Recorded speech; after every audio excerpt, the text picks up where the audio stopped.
mid-70s and came to Australia. And I had a friend who did basic black and white portraiture. And I'd been to India and Nepal, and I loved photography. And an art student friend called Paul Mitchell taught me basic black and white processing and printing. And my dream was just to get great shots in travelling. So that was my start of photography.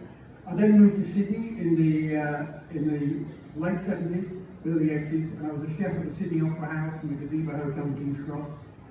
And without a doubt, Australia had the greatest live music scene in the world. And I was relatively qualified to say that because I've been at LA and New York, I was from England, but the live music scene, every suburb had so many gigs. And in that period of time, a lot of bands did what they called residencies. So every Monday night they would play the same venue for 6 months. And in King's Cross Piccadilly Hotel, I wandered in one night and saw the Divinals. Before they were signed to a record company, it was Chrissy Amford. And it was like, in my mind, I went, how difficult is it to capture that image? She's running around like a banshee, the lights are going on and off. And so I got my camera out, and every Tuesday night for 6 months, I practiced the art of rock and roll photography. And what I wasn't aware of at the time, that Chrissy Amford is the greatest female artist I've ever come across. I've now shot over 700 female artists. And no one touches Chrissy Amford. She was phenomenal. Otherwise, the screen seems to have disappeared. That's not good.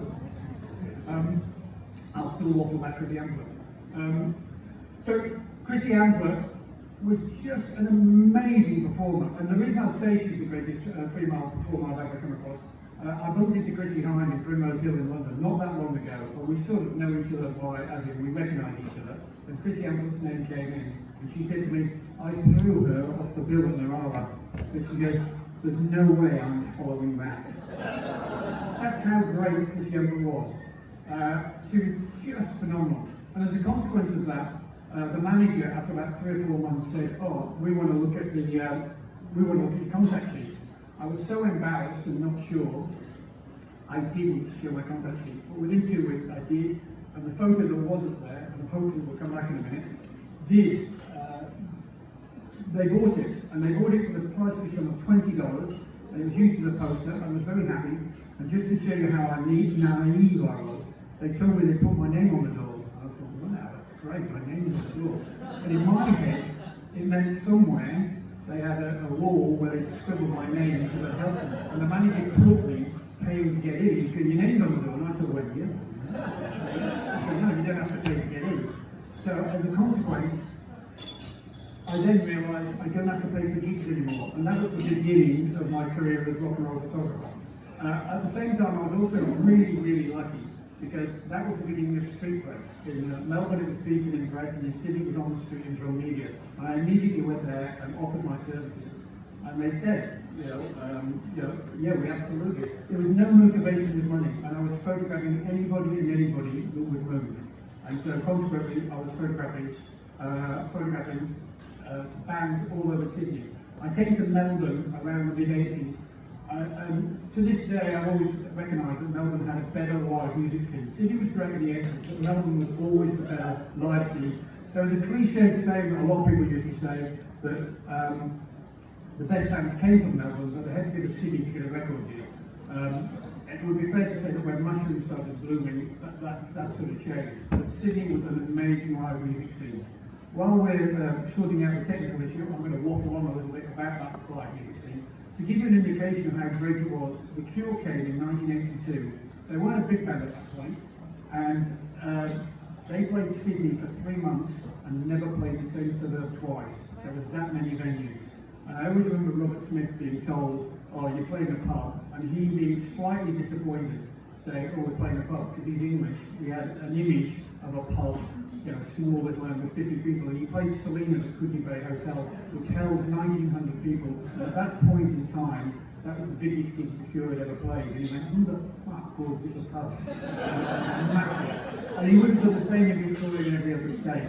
So consequently, that was the live and the budgeting live music scene of which I became part of.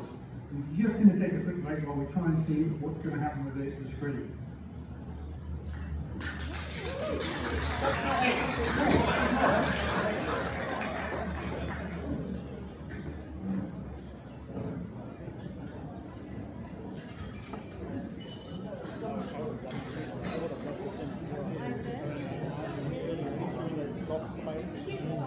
of my mates was in the music business. He actually looked after Cure, but it was actually when Robert Smith was in Susan Benson. They were both doing double bill. Hopefully it'll be fixed very soon. And Robert was like doing double duty. He was playing guitar for Susan, and then he'd get up and do the Cure stuff. Yeah. It was great. It was like the place he said he saw them, the stage was only like 6 inches high. So they're all just sitting on the edge of the stage. Yeah.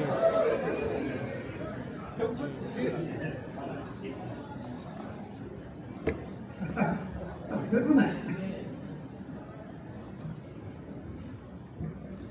So, as I said, the reason I've now toured with the Rolling Stones 3 times. I toured with the Big Garrett, was the official photographer of the Big Garrett for 24 years. But I owe everything to this lady, Chrissy Amber, and to this day, as I said, the greatest live performer I ever get, female performer I ever get. Not talking about the albums, just the live performance. I am so petrified of hitting the wrong button. So as a consequence of that, I ended up getting invited to shoot with the Divinals on a regular basis, so I did for quite a few years. And then finally I started doing portraits of the Divinals. This was a video clip called Back to the Wall, and completely different to live photography. And this got me, I got nominated and won Photographer of the Year in 1987 in Ram magazine, which was a music magazine. And it's Chrissy Amber. It was on the cover the whole bit. Years and years later, when Chrissy was writing a biography, she stayed at my place in Sydney, and she said, "Isn't it great that we've become really good friends?"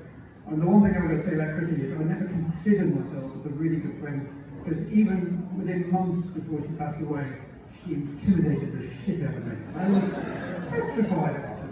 But this photo particularly really annoyed her, because she always said, "Why the fuck did you put me in a white slip? I'm a black slip girl." And as much as I love the photo, Chrissy wasn't happy because she said she was a black slip sort of girl.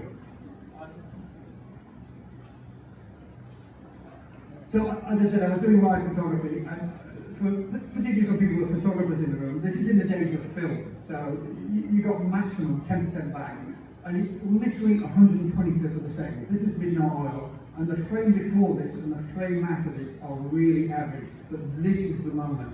And what I did was you pick up mannerisms and you knew things, and during Power and the Passion, Pete Bell often got down to the floor and leaned over the crowd. And if you look at all the hands, they're all manicured female hands with one male arm just going straight out and catching you.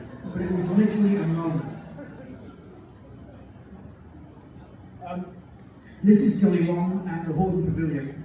Again, I'm obviously very proud of all my photos, and this is an effing good photo, but it should also be emphasised there's so much that didn't happen, and this took me 3 nights.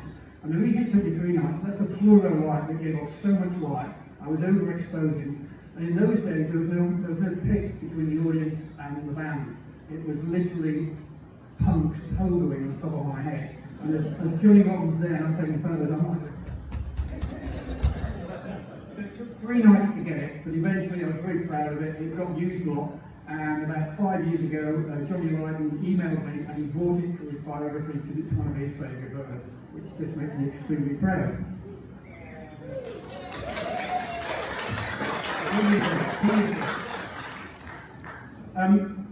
This is an example of how photos, your archives are really important. And lots of magazines always wanted eye contact right in the camera. So this photo was completely discarded at the time. 10 years later, Jimmy Barnes got a lot of publicity that he'd stopped drinking and he wasn't drinking. So that vodka bottle became the image that everybody wanted of Jimmy Barnes. And as a consequence, it sold a lot, including Jimmy's book that he put out. He used it as well. Cliched shots work, as in the Jimmy Barnes, I call this the Jimmy Barnes scream. I can't emphasise how great the Australian music scene was. how Doc Neeson wasn't a worldwide star sort of begs belief. He was such a great performer. And as much as I love Jimmy Barnes, he's a singer in a band. But Doc Neeson was theatrical and thespian and was just so mesmerising on stage and so easy to photograph, and he lends himself to the camera, and he's much missed. I have a theory that both Cold Chisel and Angels would have been much bigger, huge worldwide bands in a different period. By the time Angels tried to crack England, for instance, it was middle punk, and for all Angels' fantastic performance, they were no punks. I got hired to do the Glass Spider tour with David Bowie, and I suppose that's just a troll because it's David Bowie, and he was like, yeah, he's David Bowie, I don't know what else to say about him, really. I don't want to become a boring old fart, but when you get bands like Red Hot Chili Peppers, and they were playing clubs and Salinas and the Horden Pavilions, they were such a wild, amazing band. And as much as they're still a good band in the stadiums, they never ever captured what they could do in small clubs. They were so amazing live band. This is what they used to do for the encore. There's an encore song, and they all wore helmets with the flames coming out. And this is pre-health and safety. And when they went to Salinas had an extremely low roof. They came on the encore, and the tour manager going, "I think we're taking the helmets off." And this is actually Salinas about 20 seconds before the tour manager is going, "This is going to be a disaster." It wasn't. So my first photo, as I said before, was Chrissy Ampler, and I got a photo credit in a magazine. Obviously, unbelievable thrill that my name would be next to a photo. And the layout girl was there, and she said, "Oh, what's your name?" My real name is Anthony Mott. And she just laughed. It was hardly amusing. I went, "Well, what's my name?" And she goes, "Well, you can't use that. What's going to be your photography name?" And I went, "What do you mean photography name?" And she goes, "Well, who's your favourite band?" And I said, "Well, Mott the Hoople." And she said, "Well, you're either Tony Mott or you're Tony Hoople." And it was literally a 10-second decision, and I became Tony Mott, and I've been Tony Mott ever since.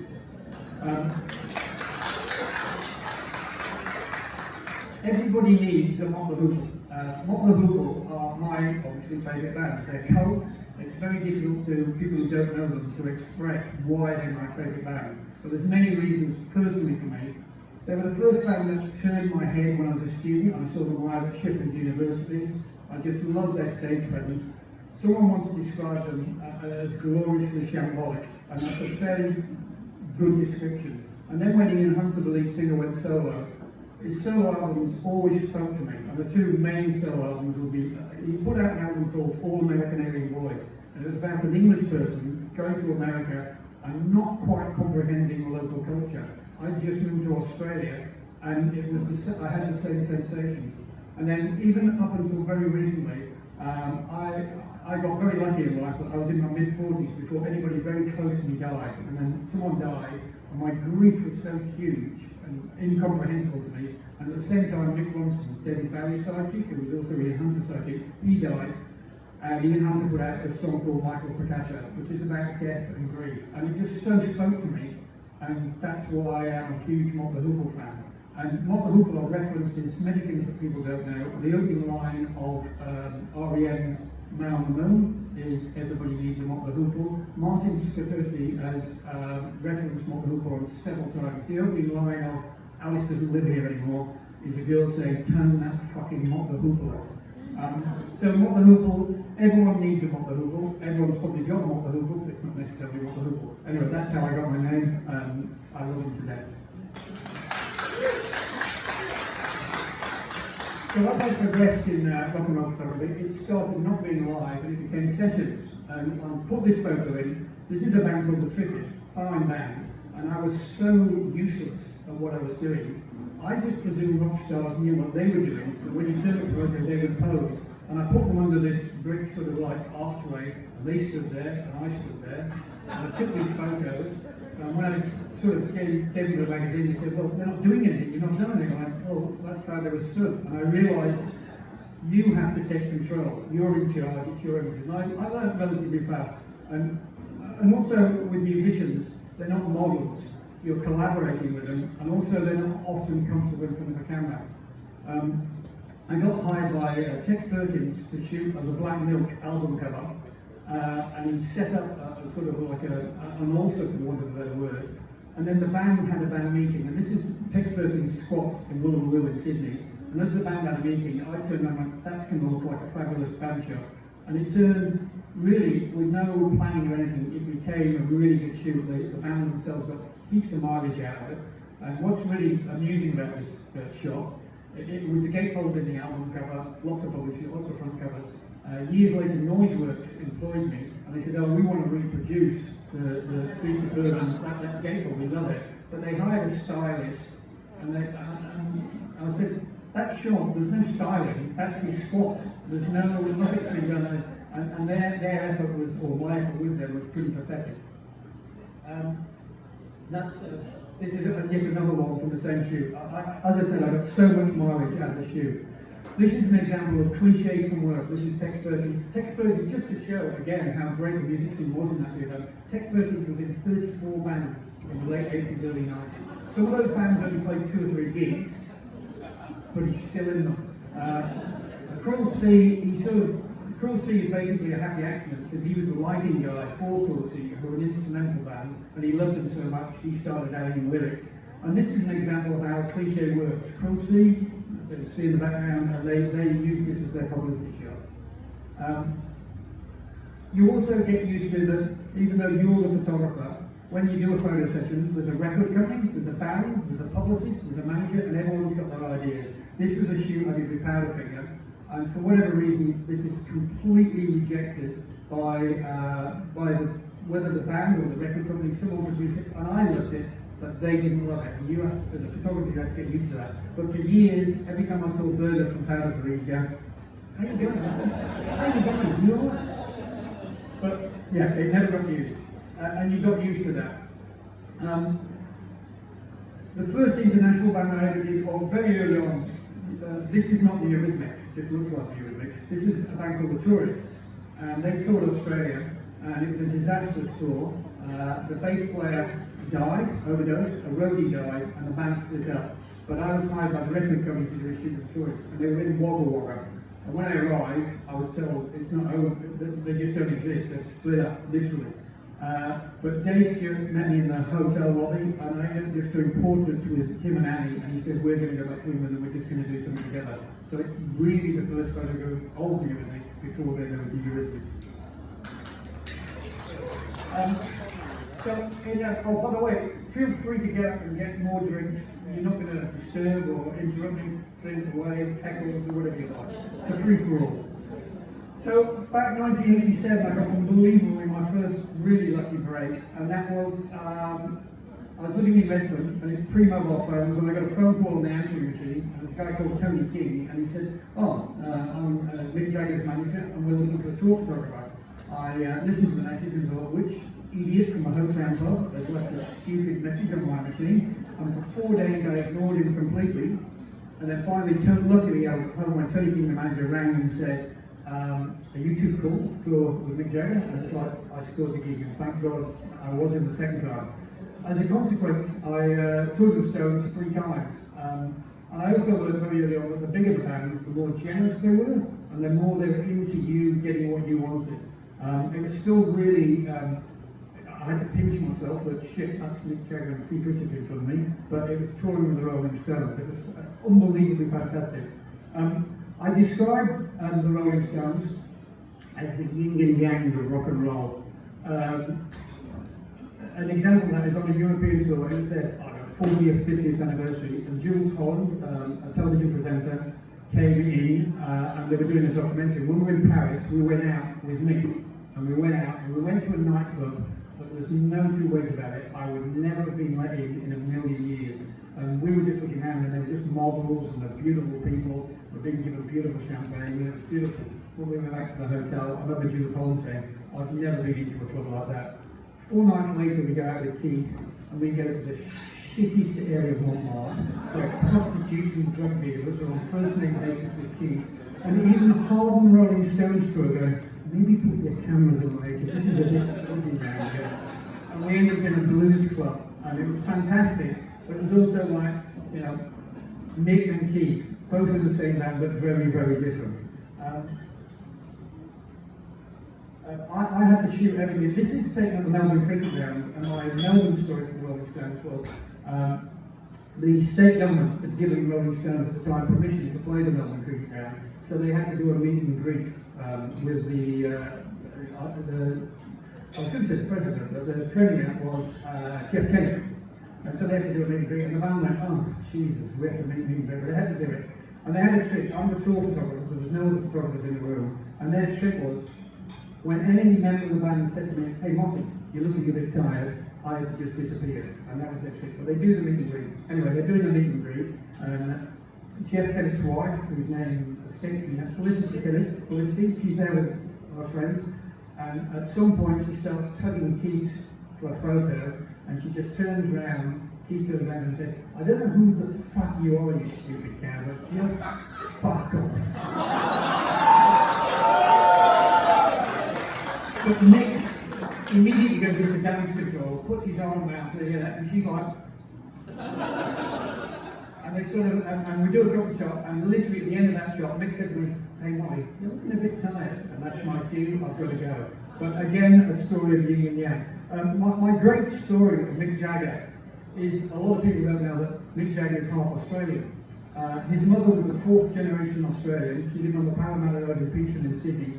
She left Sydney in 1939, met Mick's dad in London, and Mick was born in 43. And so as a consequence, he's got a lot of Australian relatives, and he considers himself half Australian, and that's why he did Ned Kelly.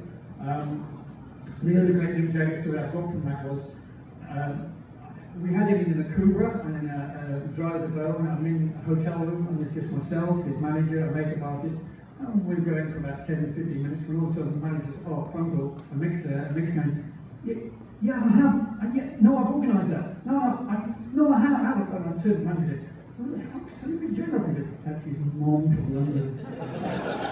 It's always nice, it means rock stars have moms, and they just don't get away with shit with their mom. So touring with, as I said, touring with Stones was an unbelievable pleasure, and I had to pinch myself more than once that, some idiot is paying me to be in the pit every night photographing the Rolling Stones. And on a good night, they really, really were the greatest rock and roll band in the world. And as a consequence of that tour, the first tour, I got my first ever Rolling Stone cover. It's the German issue, and it was Rolling Stones on the cover of Rolling Stone.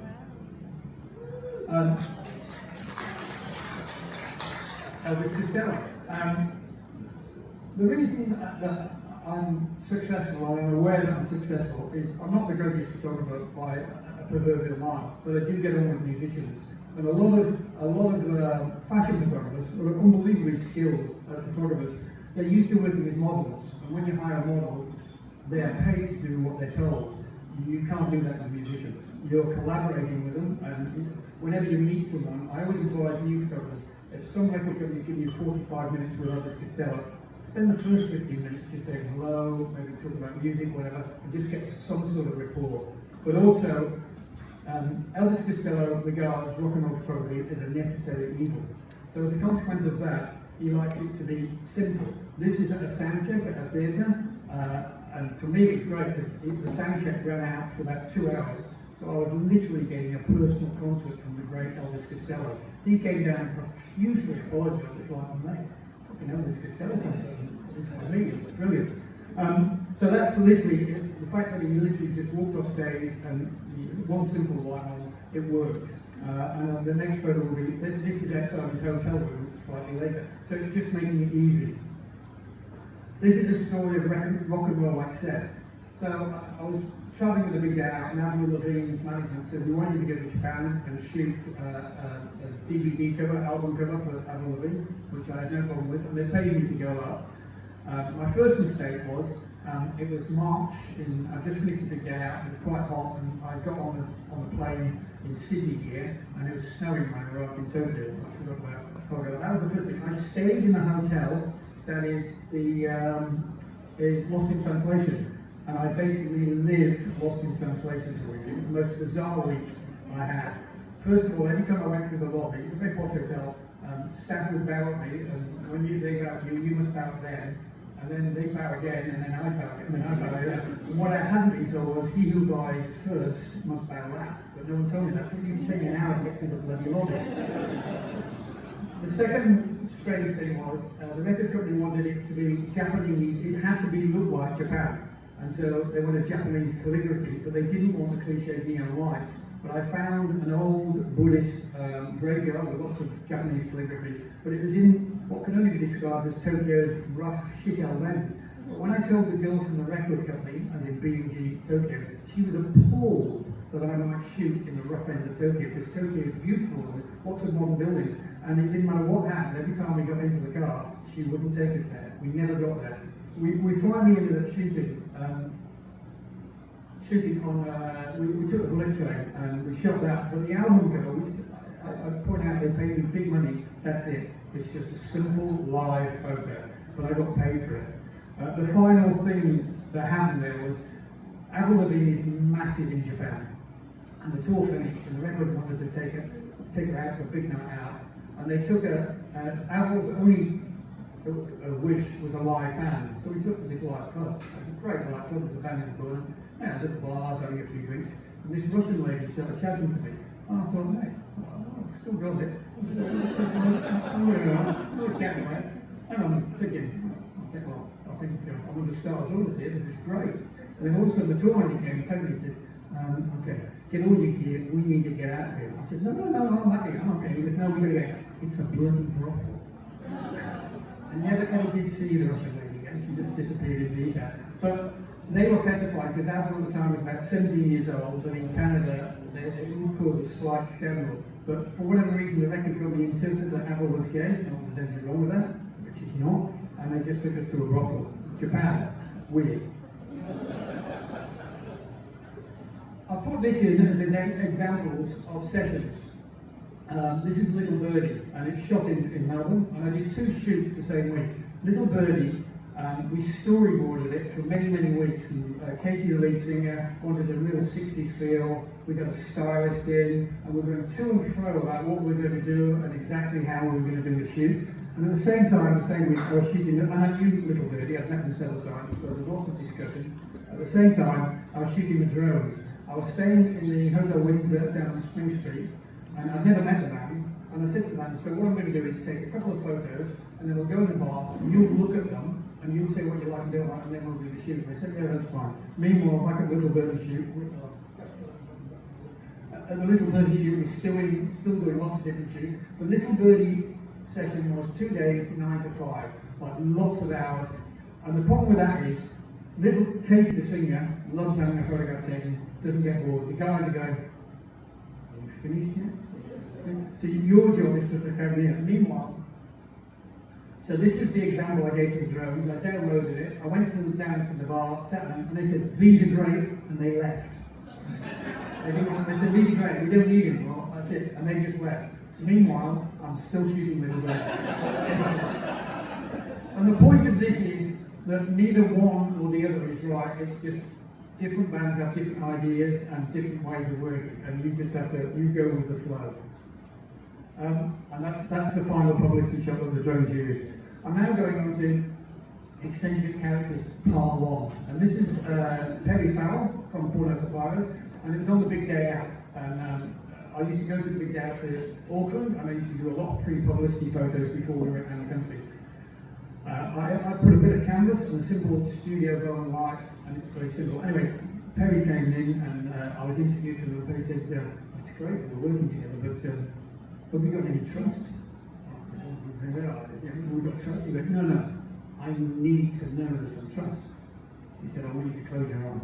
And we're sitting on a piece of canvas in the studio, I closed my eyes, and after about 8 seconds, he gave my balls the most mighty squeeze, and I said, where's the fucking trust? There's no trust. But after that, he said, now we've got trust. About 2 weeks later, we're in Melbourne at a party, and I'm with Perry and a couple of other people, and Perry's talking to these people saying, so, I want to go to the rainforest, we can't have any lights, we're going to play acoustically, and the UFOs are going to come down, and they're going to provide a light show. We're all laughing and drinking, and the talker said, don't encourage him, he's serious. Eccentric Character number 2, Bjork, again at the big day out, and this is for a 4-page or possible cover for Spin magazine in America. And Bjork said she won't do the photo shoot until the sun, and she had a ruler, and she'd come out of the dressing room, it's got to be an inch from the horizon before I do anything.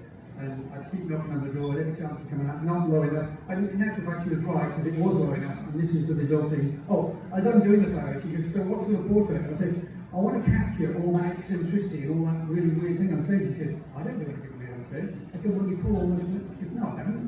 Yeah, you do. Anyway, she finally did do something, but like all true eccentrics, we're not aware of their own eccentricity. A week later, I found myself sitting next to her on a flight between Melbourne and Adelaide on the big day out, and she found out that my first wife was Swedish, still is to the best of my knowledge. And she then proceeded to talk Swedish to me for the entire flight, and it didn't matter how many times I said, I don't actually speak Swedish. Didn't bother at all.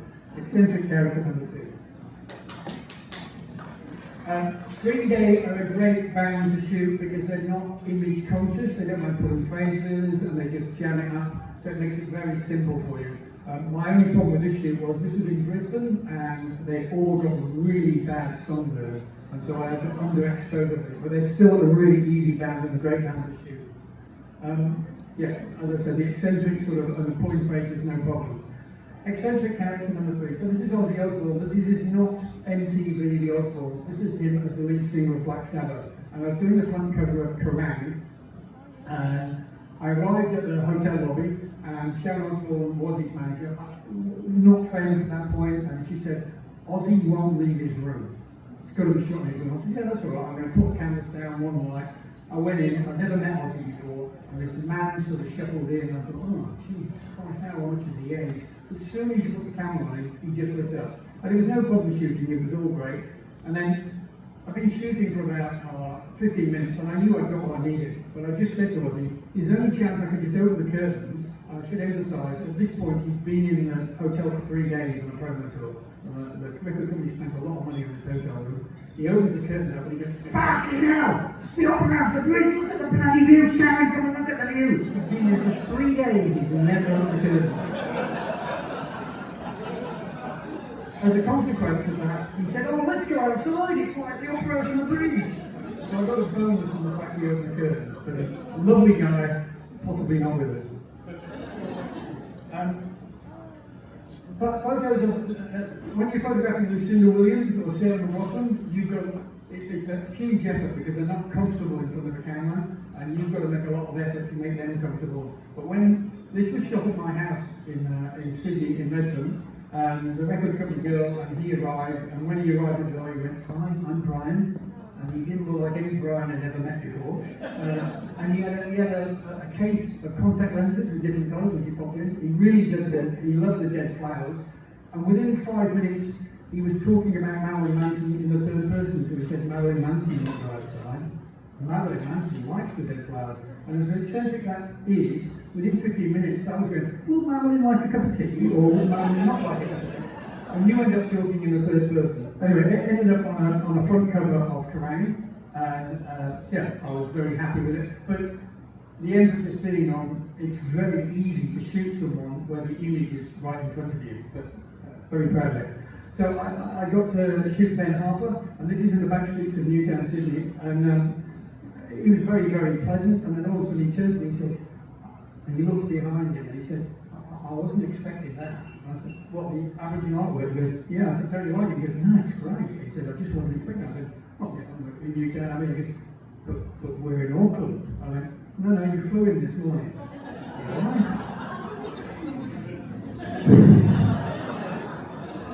Lovely glove. I got hired to do Bob Dylan. I've been introduced to him. This is in Brett Whiteley's studio. He did a press conference there. And as he's looking like that, I'm literally right in front of him, and I just sort of said, oh, maybe one with eye contact down the camera. And 10 minutes later, this is still what's going on. I was told by the management, it really is uncomfortable having his photograph taken. You have to be discreet. I did 7 nights. The lighting was really bad. And my 2 stories were, one night the manager said, Bob wants to have a word with you. And I genuinely thought he was going to criticise what I got because the lights were so bad and I wasn't happy with what I get in. So I'm thinking in my head all the excuses, bad lights, and I got into his dressing room and he just started wandering on a little bit, and he kept going on that a little bit. I was finally dismissed, and the manager said, "Oh, how was it?" I said, "I just kept going on about the middle bit," and he said, "I probably think she's a sound guy, don't worry about it." But two nights later, what I'd learned was, when the crowd went down the front, they'd storm the front, normally through knocking on heaven's door, and I'd go down the front, and on this particular occasion, he spotted me, and in mid-song, he told me to go forth and multiply. And my instant reaction after he told me to F off was, I wanted to show him my landmark that said access all over Bob Dylan. I thought, oh shit, Bob Dylan, that wasn't really impressive. So I went back to the manager and said, I've been thrown out. And he said, who the hell's thrown you out? I went, actually, Bob Dylan. And he went, oh God, he saw you. But I still worked 2 more nights and they were all fine. But it was an extremely strange sensation. On the big day out, I used to do sessions with nearly all the bands, and Rage Against the Machine, the record company, made me jump through hoops, as in they'd say, we want you to do this, we want you to do that, what are you going to do? And then on the day, I met the band in the lobby, and they just said, no, you can do whatever you like, we don't care, we're fine. And these are just in the streets of Chinatown. I was only giving 20 minutes, but I was really happy with what I got. And this was the one that they used as their publicity shot. But it also is an example of, you never know the truth. So the record company and the management are saying this, and the band won't do this, the band will do that. And then when I met them, they couldn't have been nicer guys, and they were quite happy to do whatever I wanted to do. When you're shooting on a regular basis, you pick up tricks and things. And I was hired to do the Zoo TV, the DVD cover for the DVD. And Bono would go on into the pit and film the photographers and the audience, and he was very, very close up. And I was missing the shot every now until I suddenly realised he always goes for the female photographer. And so I parked myself next to Wendy McDougall, who's a great, talented Sydney photographer, and as a consequence, I got this shot. What I mentioned before about rapport with artists, there's certain artists that really are uncomfortable. This is Sarah McLaughlin, and I was already told she was very uncomfortable having a photograph taken. I was flown to Brisbane where she was rehearsing. I went to dinner with her and the band, and then eventually I said to her, I want to shoot you in the toilet at the State Theatre, which she's on, this guy's really lost the plot. But this is in fact the State Theatre women's toilet in Sydney, and if you're ever in Sydney at the State Theatre, it's called the Butterfly Room, and she loved it. We shot the album, what was going to be the album cover, and she refused to come out. She did all the press, all the interviews in the toilet. And she was fabulous to tour with, and that was they ended up using a live shot on the cover.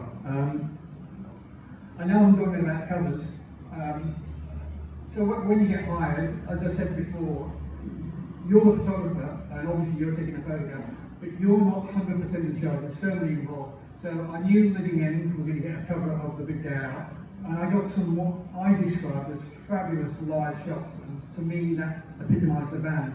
But the powers that be, this is the cover. There's nothing wrong with my photo of them, but it's sort of, in my opinion, I would have gone with a live shot, and probably the band would as well. And an extreme case of that is, this is Delta Goodrum.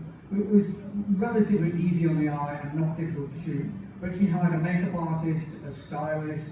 We downloaded the photos and we're looking at the photos, and a lot of time and trouble approving what photo. And when we got to the end of the session, this was the one, for whatever reason, that Delta liked, and this is the one she approved, and then that's what a magazine did to it. And that's the sort of thing that you had to get used to. Obviously it's quite demoralising, it's like, what the fuck did we go all to that trouble when that's what it ends up? But that's what happened. So when Michael Hutchins died, Rolling Stone magazine rang up and they said, oh, we're looking for a cover, we want portraits that are unused. And I said, well, all my in-excess photos have been used, I've got nothing. And then after I put the phone down, I remembered that a long time ago I shot in excess and then gone back to their offices in Wollongong, and Michael had just bought a Harley Davidson, and I was out the back with him, and he showed me the Harley Davidson, and I took 5 frames at the end of a roll of film, and they'd just never been seen. And they're unbelievably grainy, and these are the 5, and they'd been on a book cover, and they ended up on the cover of Rolling Stone. And the full page in the actual magazine, really grainy. It got commented in a photography magazine, someone said how talented I was, that I'd done all the great, but the reality was it was an accident, I didn't need to do it, and it was the end of a shoot, and I shot it wrong, but it worked. Also, the examples of getting covers, sometimes it's very easy. This is a simple Dave Grohl very obliging guy, and he just goes backstage and ended up on the cover of a magazine. So sometimes you don't have to go to a lot of trouble, just a happy snap can work. At some point in the 90s, I got hired by Mick Records in London, and they said, "Oh, we want you to do a shoot with Mick Cave, only an hour, just portraits." I said, "Yeah, great." And so he lived in Kensington at the time, and I went to nearby where his flat was, and an hour before the shoot, I went and looked at various locations, and I found a cafe. I said to the cafe owner, "I'm doing a shoot in about an hour. Any chance of the back the back room?" And he went, "Yeah, no problem. You won't get disturbed." And there was an alleyway with diffused light. I thought, "Oh, that's going to be great." So then I've decided that this is a place I'm going to shoot. I arrive and knock on the door, and Mick Cave comes to the door, and he's in his dressing gown. And he opens the door. There's a bit of a stony silence, and I said, "Tony Mott, photography." He said, "Yeah, I know who you are. Why are you here?" I said, "Oh, we're doing a photo shoot." He went, "Nah, I don't know anything about photo shoot." I said, "Yeah, I'm supposed to go 11 o'clock till 12. And he said, "I'm not leaving the flat." I said, "Oh, fine." He made me a cup of tea, and all he did, you can't see there, but he's still got his gym jam bottoms on. He just smoked at the end of the tea. But it's an example of shooting on the run.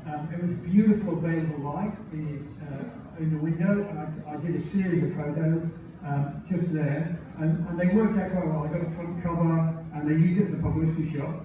He changed smokes for the whole thing, but this was my favourite one of the portraits of the lot. Anyway, again, and so this is in the days of film. So I went back to contact sheets, went to the record company a week later, and they went, "Oh wow, these are great, yeah, we're going to go in there." I said, "It was really weird. When I got there, he didn't know that I was coming there." He said, "Yeah, we didn't tell him." He didn't tell him. He said, "He would have just said no." I said, "No." And they basically just used me. Years later on the big day, I happened with Mick Cave on a bus somewhere, and I made some sort of feeble apology. He didn't really care, or it didn't bother him one editor, but that's record companies sort of using me at that particular point. The reason I put Sonic Youth in there is I love Sonic Youth to death. I ended up doing an EP cover with them. But what was great was somewhere in that, Kim Gordon rang me when I was in Sydney and said, "I'm desperate to get a photo of Iggy Pop." She jammed with Iggy Pop, and it was just good to see what Kim Gordon's a bit of a hero of mine, and it's just great to see a rock star and her hero is Iggy Pop, and it sort of demystifies that rock and roll myth of rock stars that they have their heroes. My other surreal moment with Kim Gordon was not that long ago, about 4 or 5 years. I was in Port Macquarie. I was in the back of the car with some friends, and my mobile went off. It was an LA number, and I thought, "That's weird, who's ringing?" And I answered it, and it's Kim Gordon. And because I was not in the right place, I was thinking, "I know that name from somewhere. What the fuck?" And she was after the Iggy Pop shots to use in her biography, because so it got used in her biography.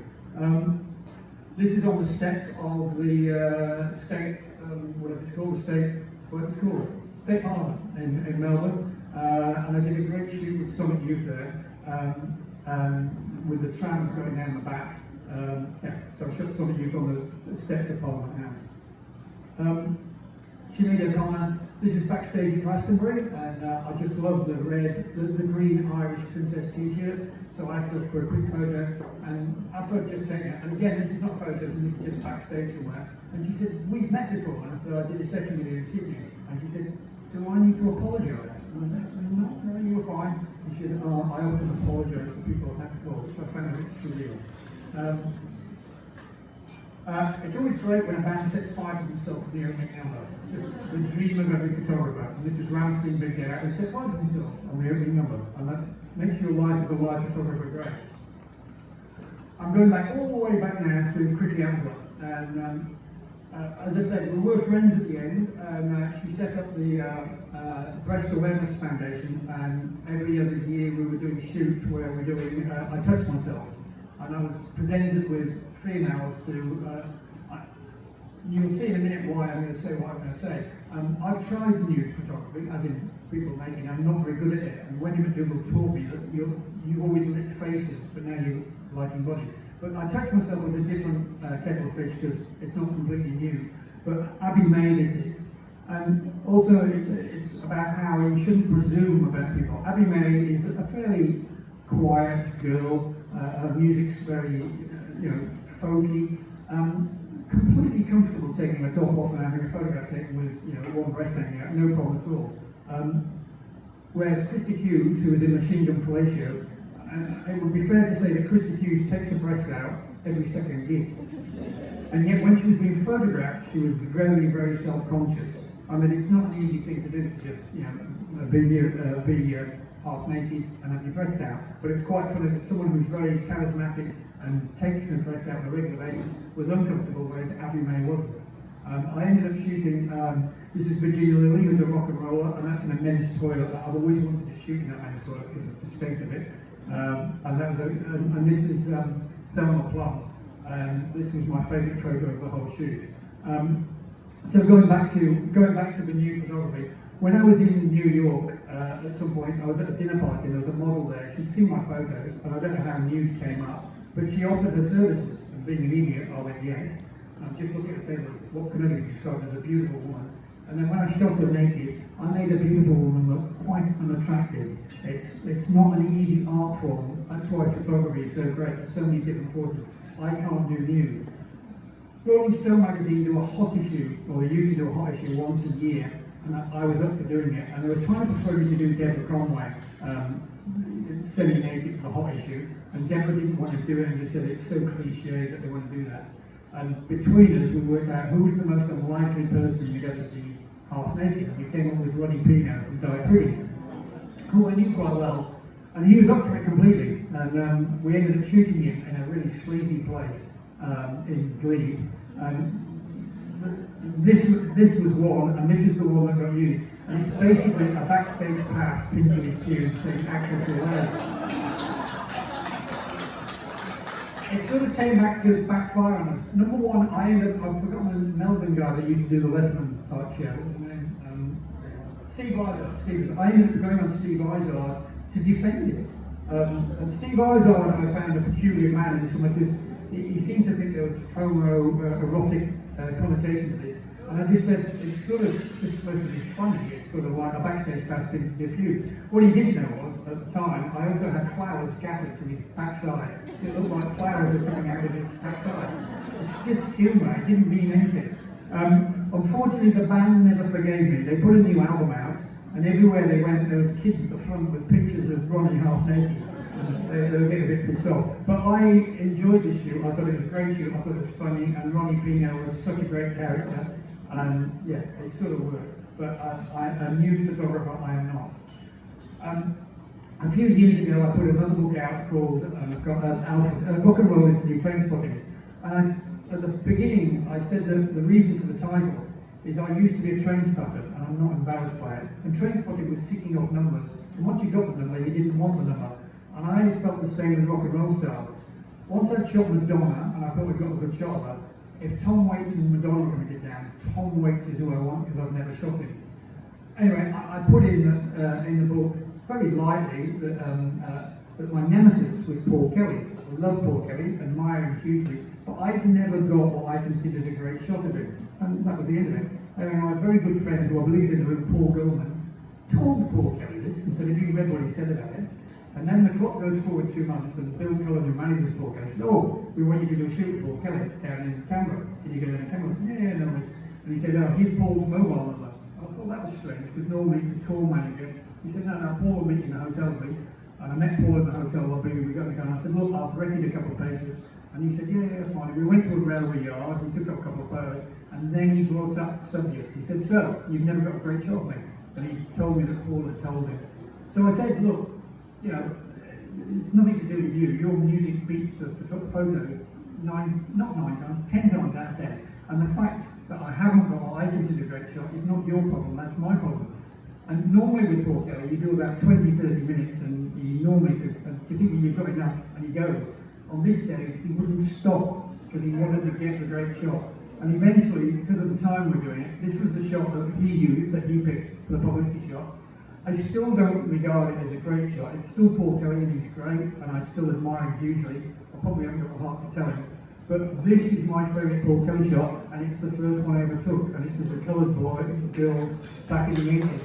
So I've never achieved what I consider, but that's not a problem for Paul Kelly at all. And it's like, yeah, I felt dreadful. I've made him feel self-conscious of what it was.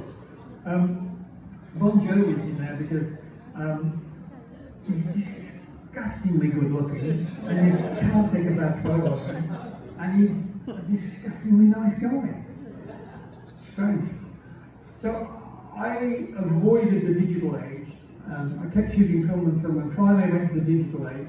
And on that first year, I was at the big day out, and it might be fair to say I may have participated with the old 7 young lock. And then all of a sudden, John Buckle's manager said, "We need a Peyton guitar endorsement photo." And he said, "But we don't want a portrait." And I came up with the idea, I'll stand behind the drum kit and I'll get John in midair. John knew about it, and we shot it. This is the resulting photo, and I was pretty proud. And then the camera's on the side of my arm, and I go back to it somewhere, and all of a sudden someone says, "Flaming Lips are desperate for you to get over to stage 3. So I started running, and as I was running, the camera was going on the side. Delete. And by the time I got to the Flaming Lips, there was some chap that I knew, and I was about to be proudly show off my John Butler photo, and they're not there, and I realised they'd deleted. So I spent the next 2 or 3 hours just going, "Fucking digital, this would never happen on full blur." And this very, very attractive gothic girl was walking by, hearing me, and said, "There's no such thing as delete." And she explained that if I took the memory card, it might not be there, but it's in the memory card. And for about $50, a lab retrieved everything, and the resulting photo is just John Butler. So it sort of went and came back. So as I said, I was dragged kicking and screaming into the digital age, and the first person I shot digitally, I was on the road with Rihanna shooting film, but Nikon had given me a new digital camera. And one night, so I shot so many nights, I did it digitally. And it would be fair to say I got a sense of cheating. In the days of film, you got 10 to 20% back of live photography. Digital, so much came back, and but it was great. The sensitivity to light was fantastic. But I did feel that as I said, I got a sense of cheating. This is an example again of you don't know what you've got. This photo made me a lot of money, and it's not because of BB. Well, it is because of BB King, but it's because of the guitar, the Lucille Gibson guitar, and because I've got the head in it and everything. It's got published over 70 times in guitar magazines around the world. My father always said to me, "If you've got nothing good to say about someone, don't say anything." So we don't talk about them. Or two, or the biggest wanker on the planet. And now we're moving into Michael Jackson. I talked with Michael Jackson a couple of times. Michael Jackson's not my cup of tea, but I have to say, without a doubt, one of the greatest performers I've ever seen. Unbelievable performer. But also a strange man, as we all know is strange. Sheryl Crow was the rhythm guitarist in the band. She wasn't famous, she hadn't even got a record deal. And 2 weeks into the tour, I said to Cheryl, as anyone would on tour, "So what's he like?" She'd been on the road for 2 years, never met him. And when he went on stage, it was the same every day. So the sound check was 3 o'clock without the band, and then Michael would come on and do a quick sound check, and then he'd go into his dressing room with no one, makeup girl would go in 30 minutes before showtime, then show. Magic show. I want to emphasise, unbelievably great performer. And at the end he had a trick where he disappears down there and his body double is over there, and you think he's still on stage, but he's in a limo and he's off to whatever accommodation he's in, and it's not the same as the band, which is just an incredibly strange existence. The other person in that category of someone who, I mean, obviously I love Prince's music, he's not my favourite artist, but I've never come across anyone as good on stage. Unbelievable performer. I did 2 tours, and the first tour was the Love Sexy tour, where you had flying beds and props and lots of bells and whistles. But I also did the new tour, where it was just 2 back poles and a band, and he was just entertaining them both. Phenomenal musician. I remember being at an after-show party, Eric Clapton saying that possibly best guitarist he'd seen to Hendrix. So he's famous as Prince, but as a musician, amazing. And also, the other thing about Prince was quite a nice, easy guy. I remember when I was hired, it was in the paper that he wouldn't allow anyone to have eye contact with him.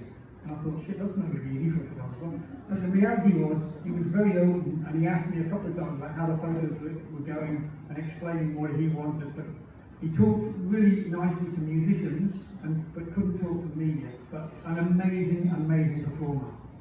So I got to tour with Paul McCartney, which is a goddamn Beatle. I was told at the beginning of the tour that under no circumstances was I to mention the Beatles, which is strange because you couldn't be in Paul McCartney's presence for more than 15 minutes and he would bring the Beatles up. It was a phenomenal tour, phenomenal Beatle, and yeah, I had to pinch myself. The Hofner bass, which he hadn't been using for a long time, on the back tour he brought the Hofner bass. So this photo got into a lot of guitar magazines because of the Hofner bass. The Madonna there, photos, I call it the Jean-Paul Gaultier tour. It was the white corset, blonde ambition tour, and she used predominantly lots of white lights. And this is in the days of film, and thank God I was hired for a week because the first night I overexposed everything. This is the one she used as a tour poster in America. I met her very briefly in a hotel lobby, and she was in a tracksuit, and the comment to me was, "You don't look much like a rock and roll photographer," to which I said, "You don't look much like a rock and roll star." She didn't laugh. Sometimes you have to concentrate, and I was doing, this is Meg Washington in New York. I did a big session with her, and the management said that Village Voice was on a deadline, and we had a couple of drinks at the end of it, and we sent this one, she approved it, and neither of us had seen the sluts on the royal side. And in Australia, I don't think that would have been a problem, but the Village Voice went mental and said, "How dare you?" They literally went berserk, which shows you, yeah, Americans. So Kiss, Kiss a Kiss, but the trouble with Kiss is everyone's got a great photo. The photographers are there for the first 3 songs, and during the first 3 songs, Gene Simmons comes down and says, "Have you got it? No? Yes, no." They literally pose for you. So as much as you get the whole band shot and they're all in there, the reality is everybody's got it, because yeah, they're easy. This is Iggy Pop at Princess Park in Melbourne on the big day out. I shot him when he was 69 years old, and the big day out at that point, everybody else was probably in their 20s and 30s. He was still by far the most energetic and awesome and powerful performer. Yeah, Iggy Pop. This is Deborah Harry on her 48th birthday. Just an amazing skin, looked great. And the main reason I put her in is a lot of photographers get the first 3 songs, and that was developed in the 70s by Deborah Harry. Before photographers got the whole show, and Deborah Harry started complaining that after 4 songs, or 3 or 4 songs, her mascara would run, and she hated all the photographs that were being published with the mascara. So the man said, "Well, we'll just let them for the first 3 songs, and after she did it, someone else did it, and then someone else did it, and it became the norm." The reality is, my experience with tour managers is if you say, "I want to do more than 3 songs, because I need the excitement," whatever, most of them are quite obliging and will let you do more. I started photographing Silverchair when I was 15, which was sort of a pleasure, but at the same time they had an attention span of a peanut. So it was always the main thing was to try and get it fast. In the early 90s, I was in New York at 42nd Street Cameras, which at the time was the cheapest camera store in the world, and I bought a fisheye lens and I became infatuated with it. Some bands said that it was glued to my camera, and I used it for such a long time, and I did love it, but I did overuse it. And some poor girl in Melbourne who got a front cover of the Melbourne Age with Jet, I got a credit because of the fisheye lens, which is not right. Silverchair in the early days learned very early on that Pulling Funny Faces will get published, but they're a band also that Daniel eventually became quite intrigued by doing good photos. He experimented with mascara, etc., etc., and he was the other 2 guys just really hated having their photograph taken. So there's another example of trying to get all of them in the same boat, but it wasn't always easy. Shot Silverchair so many times, and they were a pleasure to shoot. I'm moving on now to iconic buildings and stuff. And it's a very weird thing about buildings. You will never get, and there's someone in this room who will contradict me because I've shot on a tram in the city, but most Melbourne bands will not be on a tram. But a city band will go, "Oh yeah, that'd be good, what's going on?" No city band will go on a ferry band, but a Melbourne band will go on a ferry. No city band will be photographed under the harbour bridge, but an overseas band will.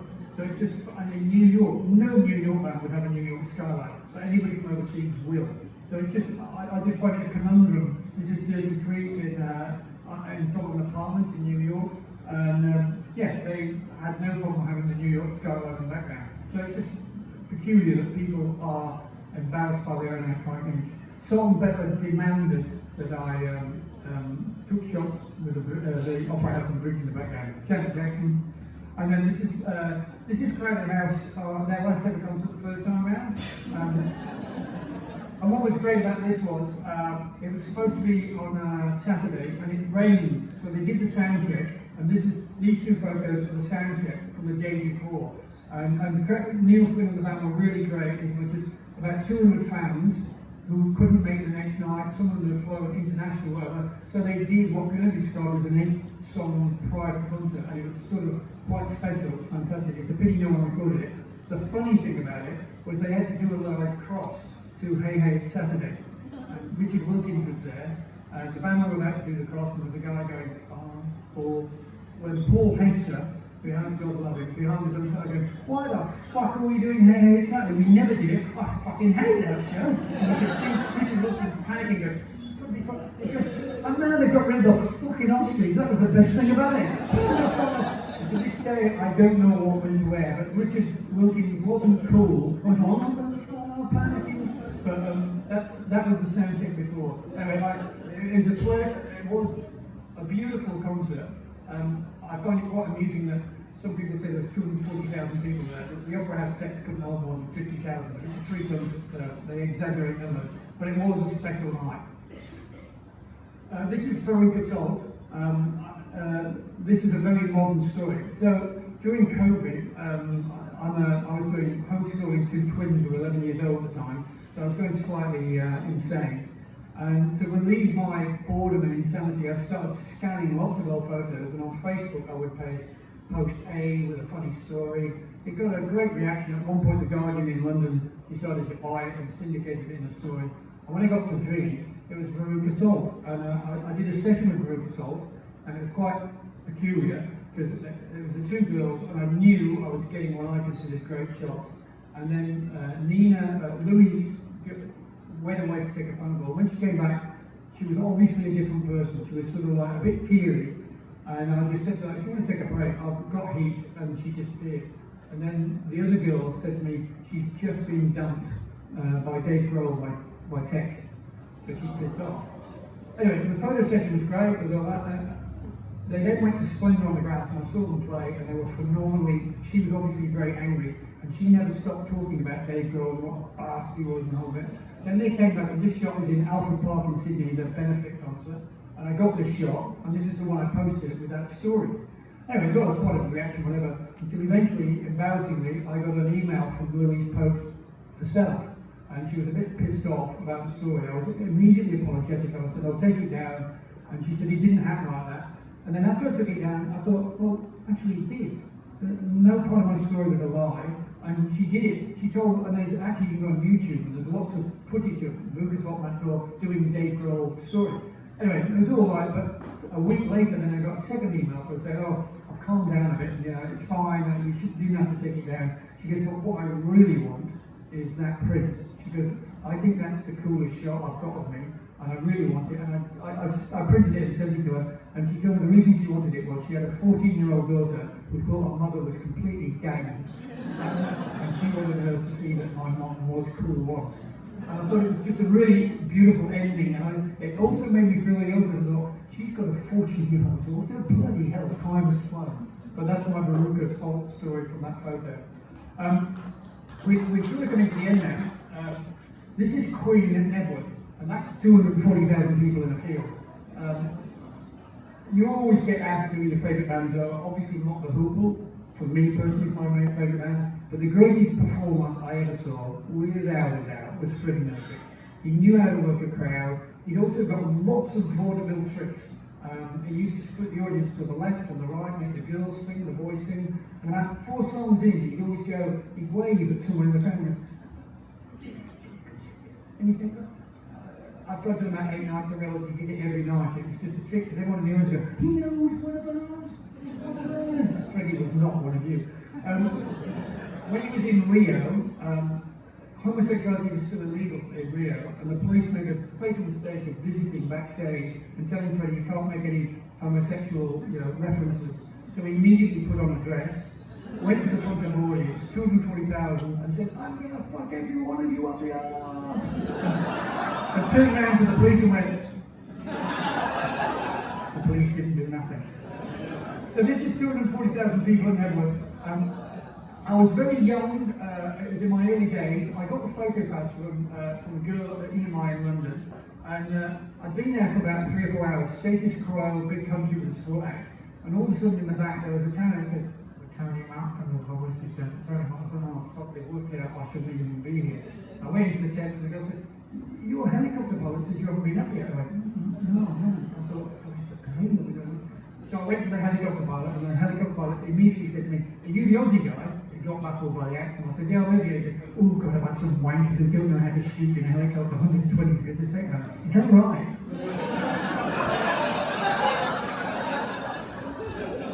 So they gave me a helicopter and I shot what can only be described as pebble dash of 240,000 people. They were a form of, this is actually from another gig, but I'm going to finish on, So I'm going to finish on Queen. On that Nebworth tour, at the end of it, the tour manager said to me, "Oh, do you want to come to the party?" And yeah, I absolutely want to come to the party. He said, "There's no way you can bring a camera." So I said, "No, that's fine, I won't bring a camera." And it was at the Kensington High Gardens, which was quite a posh hotel. And when you got there, you got in the lift, and there was a male and female model, stark naked, serving you French champagne. I would have been happy just going up and down the lift all night. But I went into a ballroom, which was probably just slightly bigger than this room, but not unsimilar. And I went to the bar, and in those days I was drinking Sauvignon Blanc. They gave me a 1950s bottle of French wine, and the girl next to me was having a vodka and tomato juice, a bottle of Stolly, and a picture of tomato juice. They weren't messing with drinks. Every second person in the room was famous. I saw Annie Lennox, the girl that reads the news, a soap star, the whole bit. Within about an hour, Freddie Mercury was on the dance floor. I don't know if anyone remembers Sam Fox, but she was a page 3 girl, and he's removed her top, he's holding her, he's dancing with the breasts more than her. It was the first time I'd ever seen 2 women having sex. They were in the corner there. I felt quite dirty. I don't know, my God, there's 2 girls having sex. There's men snoring over there. It was completely debauched. But when you went to the end there, you rose up the steps and opened some doors, and on the room next to it were all Queen's family with their children and their nannies and having an afternoon English tea party. It wasn't Freddie good on sleep. So as he stood there, the one thing I forgot to tell you was I didn't know anybody in the room. So I didn't have one friend that I could just nudge and go, "Can you fucking believe it?" Fucking hell. Some very, very attractive girl came up to me and said, "So who are you?" And I went, "I'm a photographer from Australia." And she just walked off. She didn't want to talk to nobody. So it got more and more debauched, and then as the night progressed, I could see these dwarfs coming in, and I just presumed they're serving canopies or whatever, and as they got closer, I realised they had plates on their head with lines of coke. No one was going to the toilet, they were just doing drugs in the whole time. But then, as they were doing that, you go back to the room and you look, and there's the English afternoon tea party, all drinking their tea, and then there's dwarfs and people snorting coke. It was the most debauched party I've ever been to. And I thought, I ended up going back to my hotel, and I remember thinking, fucking welcome to rock and roll. I have never been to a party that even got 10% for the decadence I saw that night. 2 days later, it was in the paper that Freddie had spent £180,000 on his after-show party. What I didn't know, and no one knew at the time, that was Queen's last ever show. They never ever played again. They didn't advertise it. And when Mott the Hoople reformed, and I'm going back to Mott the Hoople now, in 2009, one night they had drinks backstage, and Brian May was there, and I asked Brian May if he knew at the time, and no, they didn't. They knew he was ill, but they didn't know that was the final show. But that was Queen's final show. And I think that is also my final story. That's Powderfinger waving goodbye, because I'm waving goodbye. Thank you.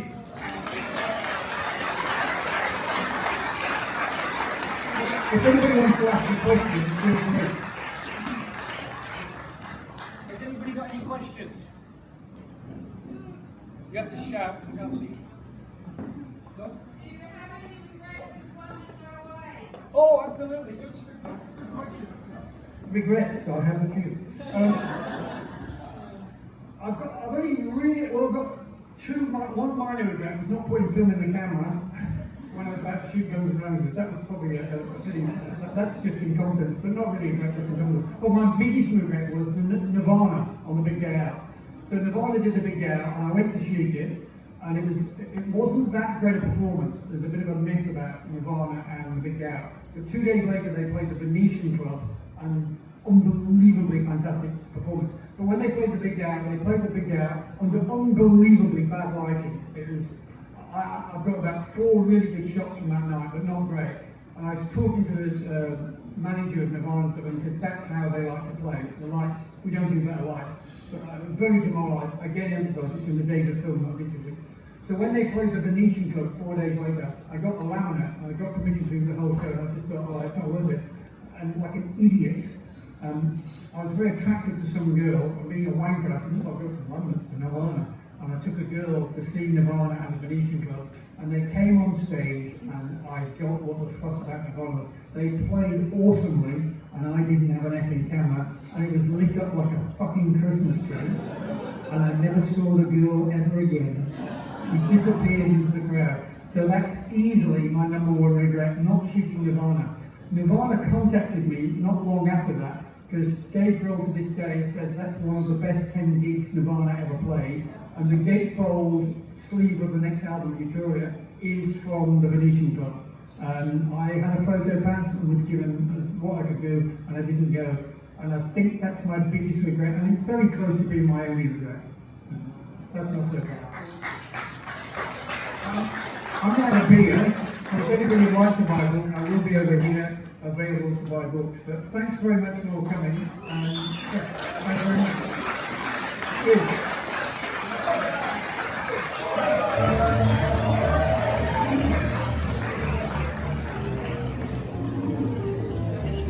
Oh, thank you very much.